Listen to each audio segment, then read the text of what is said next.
이번 차시는 소득 분배에 대해서 살펴보도록 하겠습니다. 소득 분배는 산업화 과정에서 논쟁적인 이슈입니다. 실제로는 성장과 분배 사이에는 일정 수준의 긴장 관계가 존재한다고 볼 수 있습니다. 소위 보수적 성장주의 관점에서는 시장 경제에서 경제적 격차는 경쟁을 촉진하고 시장을 보다 효율적으로 작동시키는 기본 원동력이 될 수 있다고 주장합니다. 따라서 과도한 소득 분배를 통한 경제적 불평등 해소는 경쟁 그 자체와 함께 경쟁에서 우위를 점할 시 얻을 수 있는 이득을 축소시키고 결과적으로 시장의 효율성을 저하시킬 수 있다고 주장합니다. 그러나 이와 반대로 진보적 분배 중심의 관점에서 본다면 지나친 불평등은 인적 자원에 대한 투자를 축소시키고 소득의 하락과 함께 경제 전체의 소비를 위축시켜 경제 성장에 악영향을 미칠 수도 있다고 볼 수 있습니다. 성장과 분배의 문제는 단기적으로는 대립적 관계가 형성된다고 볼 수 있지만 장기적으로는 경제적 불평등의 개선 없이는 지속적 성장이 가능하지 않다고 볼 수 있습니다. 따라서 성장과 분배 사이에서 균형 있는 정책을 추진하는 것이 중요하며 국가의 정책 목표라고 볼 수 있습니다. 한국의 소득 분배 추이에 대해서 살펴보면 1960년대 산업화를 본격적으로 추진한 이래로 정부는 공식적이지는 않지만 성장을 우선하고 이후 분배를 시행하는 소위 선성장 후분배 기조를 유지하였습니다. 이러한 기조를 기반으로 본격적인 산업화 진행 초기인 1960년대에는 노동집약적 제조업이 성장하면서 일자리가 확대되고 실업이 줄었고 하위 계층의 소득 증가가 나타납니다. 이에 따라 절대 빈곤율이 감소하면서 소득 분배의 추이가 개선되는 모습을 보입니다. 잠시 절대 빈곤율에 대해서 설명하자면 우선 빈곤은 소득이 낮아 인간다운 생활을 하기 어려운 상태를 의미합니다. 이러한 빈곤은 절대적 빈곤과 상대적 빈곤으로 구분해 볼 수 있고 절대적 빈곤은 소득이 최저 생계비보다 낮아 최소한의 인간다운 생활을 하는 것이 어려운 상태를 말합니다. 절대적 빈곤율은 절대적 빈곤 인구가 전체 인구에서 차지하는 비율을 의미합니다. 지금 보시는 표는 한국의 절대 빈곤율 추세를 보여주고 있습니다. 1965년 한국의 절대 빈곤율은 40.9%였습니다. 즉, 10명 중 4명이 절대 빈곤이었다는 것입니다.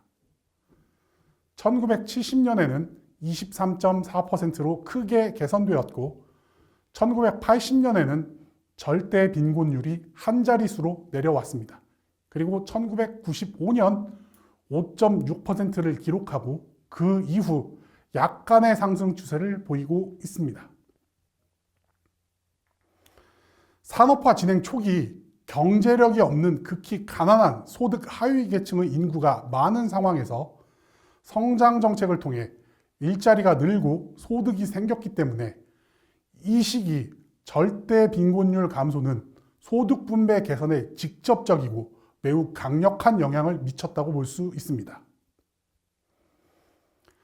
1970년대 강력한 중화공업 육성 정책이 시행되면서 인플레이션과 부동산 가격 급등, 부동산 투기 등으로 저소득층과 고소득층 사이의 격차가 두드러지게 증가하게 됩니다. 더불어 산업화에 따라 많은 인구가 도시로 유입되면서 도시 빈민층이 형성되고 낮은 임금과 열악한 근로 환경 및 조건 등으로 촉발된 노동 문제가 심화가 되면서 소득 분배에 대한 문제가 관심을 갖기 시작합니다. 1980년대 들어서 소득 분배의 문제가 본격적으로 논의되기 시작하고 정부의 이 소득 분배 개선을 위한 정책이 시작됩니다. 1980년대 초반 정부의 강력한 안정화 정책을 통해 물가가 안정적으로 유지되었고 1980년대 후반부터 소득 분배 개선을 위한 유의미한 정책들이 실시되면서 1970년대 중반부터 악화되었던 소득 분배 문제가 80년대 초반 들어서면서 다시 개선되는 모습을 보이게 됩니다. 특히 1987년 6.29 선언 이후 시민사회의 영향력이 커지는 상황에서 시민사회는 정부의 전반적 사회 형평성 증진을 촉구하면서 정부의 소득 분배를 포함한 사회정책을 적극적으로 요구하게 됩니다. 1980년 중반부터 최저임금제 도입 등이 이루어지고 노동운동의 활성화로 성별, 학력별 격차가 감소하였습니다.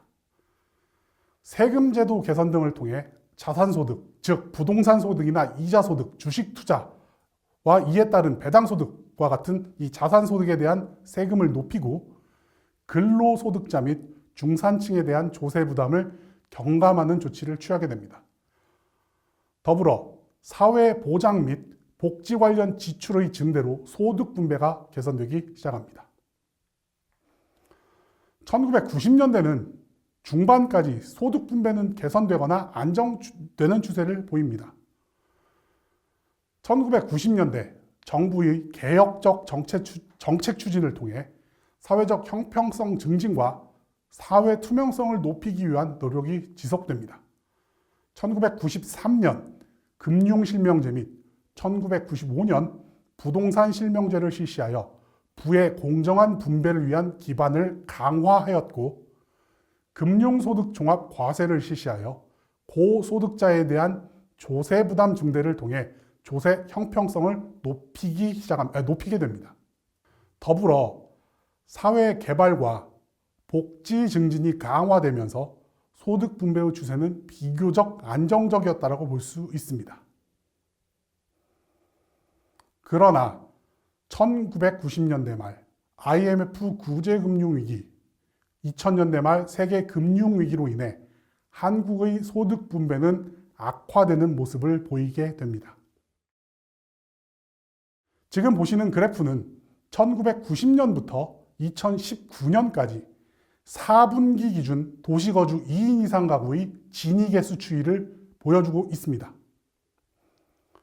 진위계수는 소득의 불평등 정도를 나타내는 가장 대표적인 소득 분배 지표로 소득 분배가 완전 평등한 경우가 0, 완전 불평등한 경우가 1입니다.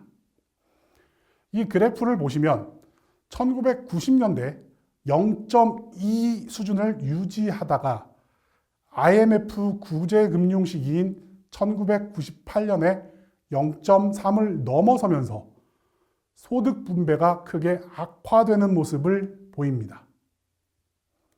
이후 점진적 상승세를 유지하며 0.2 후반대에서 0.3 초반에서 변화가 나타나고 있습니다. 그러다가 2008년 다시 상승하는 모습을 보이고 이후 하강하는 모습을 보이다 2016년부터 다시 상승하는 모습을 보이고 있습니다. 이제 이 어떤 것이 과연 소득 분배 어느 정도 기준으로서 적당한지에 대해서는 논쟁의 여지는 있습니다. 근데 이제 현실적인 관점에서 본다라면 0.3 미만은 양호한 수준, 0.4 이상이면 소득 분배의 불평등이 높은 편으로 판단할 수 있을 것입니다. 물론 방금 말씀드린 이 기준은 절대적인 기준이 아니고 논쟁의 여지는 있다는 것을 다시 한번 말씀드립니다. 대체로 유럽에 있는 국가들은 진위계수 0.3 미만을 보이고 있습니다. 중국, 칠레, 멕시코와 같은 국가들은 0.4 중반대를 기록하고 있고 미국은 자료에 따라 차이가 좀 존재하지만 0.3 후반대에서 0.4 초반대를 기록하고 있습니다. 한국은 0.3 초반대여서 비교적 낮은 수준이나 소득 분배의 문제가 있는 것으로 볼 수 있습니다. 다만 전반적인 추세를 본다면 IMF 구제금융 이후 전반적으로 소득 분배의 추세가 그렇게 양호하게 가고 있지는 않다라고 볼 수 있습니다. 최근 한국의 소득 분배 문제는 여러 가지 요인을 고려할 수 있습니다. 대기업과 중소기업의 임금 격차 확대, IMF 구제금융 이후 비정규직 근로자의 확대, 부의 집중화 등이 대표적인 요인이라고 생각할 수 있습니다. 급격한 산업화를 통해 고도 성장을 이룩한 한국 경제에 있어 성장을 유지하며 소득 분배를 개선하는 문제는 여전히 이 중요한 과제로 남아 있다고 볼 수 있습니다. 이번 차시는 여기에서 마치도록 하겠습니다.